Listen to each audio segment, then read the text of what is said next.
you are in a relationship that doesn't have any respect for your personhood and your dignity, get out of it. God has something better for you.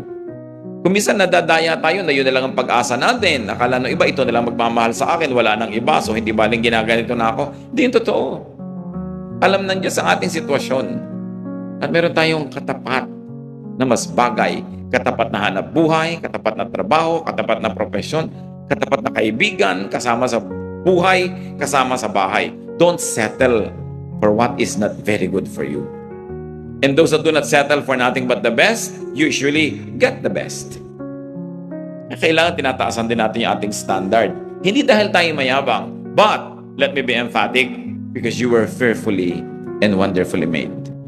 And not only that you were made great by God, that God breathed His life into you and into me, but Jesus gave His life for our redemption.